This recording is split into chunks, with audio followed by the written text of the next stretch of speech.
जैन साथियों, कल माननीय सर्वोच्च न्यायालय ने एक ऐतिहासिक फैसला दिया। एक ऐसा फैसला जिसने बाबा साहब डॉक्टर भीमराव अंबेडकर जी के द्वारा बनाए गए संविधान की रक्षा करने का काम किया।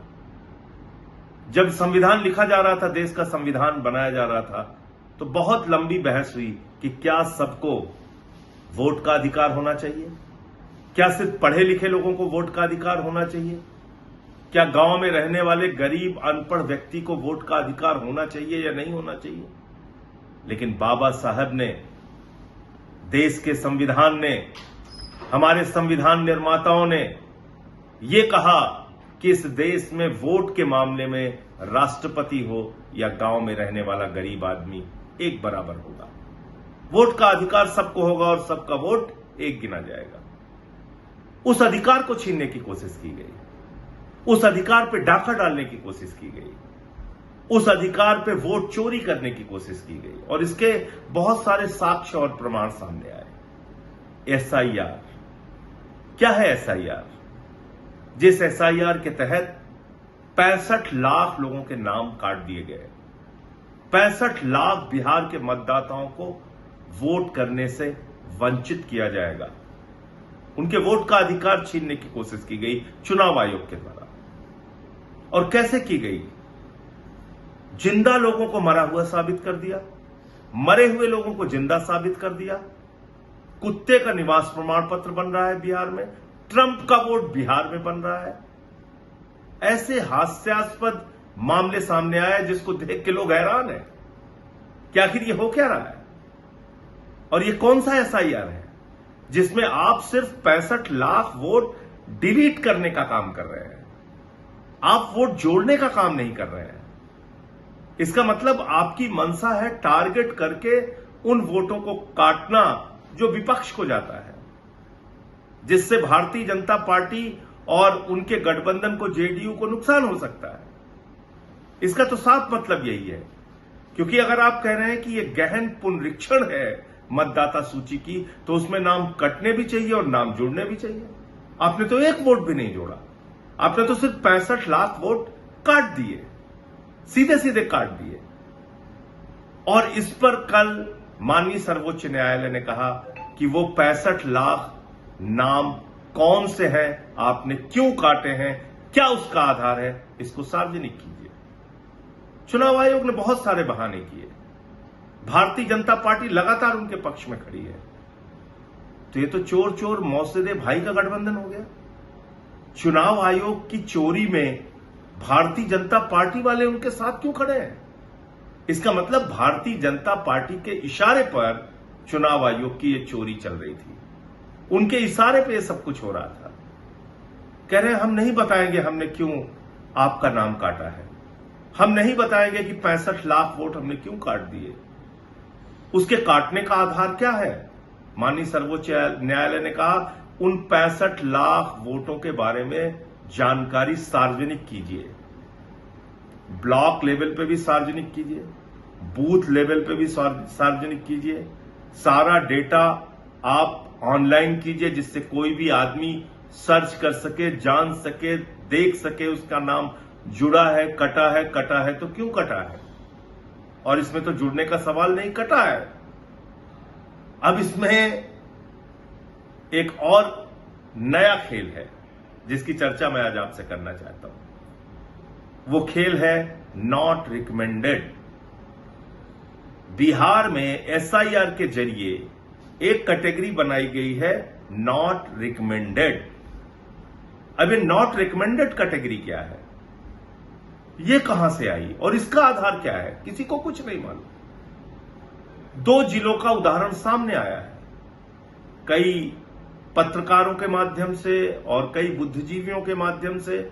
और उसमें क्या कहा गया है कि इस गहन पुनरीक्षण प्रक्रिया के जरिए, यानी कि एसआईआर के जरिए, दरभंगा डिस्ट्रिक्ट में जहां पर 30 लाख वोट थे उसको काट कर 28 लाख वोट कर दिया गया, यानी 2 लाख मतदाता एसआईआर के जरिए डिलीट कर दिए गए। अब बचे 28 लाख मतदाता। अब उन 28 लाख मतदाताओं में 2,94,000 मतदाताओं का नाम बीएलओ के द्वारा नॉट रिकमेंडेड कर दिया गया।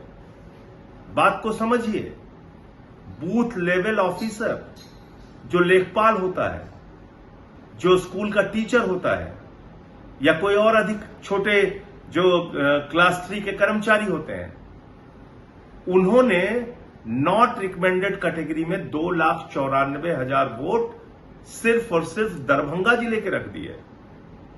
अभी नॉट रिकमेंडेड किस आधार पे किया उन्होंने? यानी कि एक बीएलओ कह रहा है कि संजय सिंह का नाम जुड़ना चाहिए, नहीं जुड़ना चाहिए, और हम रिकमेंड कर रहे हैं कि इनका नाम नहीं जुड़ना चाहिए। किसी विकास, किसी सुनील, किसी का नाम जुड़ना चाहिए या नहीं जुड़ना चाहिए, हम रिकमेंड कर रहे हैं कि ये नहीं जुड़ना चाहिए। ये कौन कह रहा है? बीएलओ कह रहा है। और ऐसे कितने मतदाता है एक जिले में? 2,94,000। दूसरा मामला आया है कैमूर जिले का। कैमूर जिले में भी 1,40,000 के करीब मतदाता ऐसे हैं जिनको बीएलओ के द्वारा नॉन रिकमेंडेड कैटेगरी में डाला गया है। अब बात को समझिए, अगर ये काम पूरे बिहार में हो गया तो ये 65 लाख वोटों का मामला ठीक होने के बावजूद लाखों वोट बीएलओ के नॉट रिकमेंडेड कैटेगरी के अंदर कट जाएंगे। इसीलिए कई बार सुप्रीम कोर्ट में दलील दी गई कि यह मामला सिर्फ 65 लाख का नहीं है, जब अंतिम सूची आएगी उस समय 1 करोड़ से ज्यादा वोट काट दिए जाएंगे। और ये इसी आधार पर कहा जा रहा है, एक जिले में 10%, 12% वोट अगर नॉट रिकमेंडेड कैटेगरी के अंदर कट गए तो फिर तो बिहार के चुनाव का कोई मतलब नहीं बचता। और मैं समझता हूं कि माननीय सर्वोच्च न्यायालय इस बात का संज्ञान जरूर लेगा और सभी पॉलिटिकल पार्टीज जो इस मुद्दे को उठा रही हैं, एसआईआर का विरोध कर रही हैं और जिस प्रक्रिया के तहत लोगों के नाम काटे जा रहे हैं मनमाने ढंग से, उस पर आवाज उठा रही हैं, उनको अभी बहुत लड़ाई लड़नी है। अभी आधी लड़ाई जीती गई है, आधी लड़ाई बाकी है। और आप कह सकते हैं कि आधे से ज्यादा लड़ाई बाकी है, क्योंकि ये नॉट रिकमेंडेड कैटेगरी कहां से आई और बीएलओ कैसे इसको नॉट रिकमेंडेड कर रहा है, ये तो किसी को पता नहीं। चुनाव आयोग बताने को तैयार नहीं। हम लोगों ने कभी भी सुना नहीं, जाना नहीं कि ये कौन सी कैटेगरी आ गई जो बीएलओ अपने आधार पे, अपने अधिकार के तहत नॉट रिकमेंडेड कर रहा है वोटर्स को। कहीं ये वो वोट तो नहीं जो दलितों के हैं, पिछड़ों के हैं, शोषितों के हैं, जो अपना वोट दोबारा बनवा नहीं सकते, जो ज्यादातर वोट विपक्ष के खाते में जाते हैं। कहीं ऐसे वोट तो टारगेट करके नहीं काटे गए, क्योंकि हमने दिल्ली में देखा अरविंद केजरीवाल जी की कॉन्स्टिट्यूएंसी में 42,000 वोट चुनाव शुरू होने से पहले डिलीट कर दिए गए और फिर वो नाम नहीं जुड़ पाए और केजरीवाल जी 4,000 वोटों से हार गए चुनाव और 42,000 वोट उनके यहां काट दिया गया। उनके ही विधानसभा क्षेत्र में एक केंद्रीय मंत्री के घर में मैंने स्वयं पकड़ा था और सार्वजनिक किया था, 33 vote, 35 vote, 22 vote, 25 vote, 15 vote ऐसे जुड़े थे, जिनके कोई पते एग्जिस्ट नहीं करते थे। ऐसे पतों पे 55 वोट जोड़े गए, कहीं गुमटी के पते पे, कहीं किसी जगह पे। इस प्रकार से वोट जोड़ के घपला किया गया दिल्ली के अंदर, बड़े पैमाने पे घपला किया गया। 14 कॉन्स्टिट्यूएंसीज में हमने पूरा चुनाव आयोग को एक आंकड़ा दिया था जिसमें हजारों हजार वोट भारतीय जनता पार्टी के कार्यकर्ताओं ने कटवाने के लिए एप्लीकेशन दी थी। तो आप समझ सकते हैं कि ये चुनावी घोटाला करके भारतीय जनता पार्टी राज्य दर राज्य चुनाव जीत रही है, देश का चुनाव जीत रही है। फिर हमारे चुनावी लोकतंत्र का क्या होगा? फिर हमारे वोट के अधिकार का क्या होगा? फिर इस देश के संविधान का क्या होगा?